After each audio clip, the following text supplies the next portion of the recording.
আমাদের প্রভু এক নবীর উম্মত, জীবন বিধানে ওই শিবানী কোরআন। তবে কেন এক নও হে মুসলমান,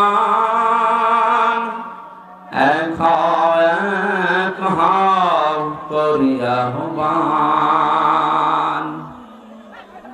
আমাদের প্রভু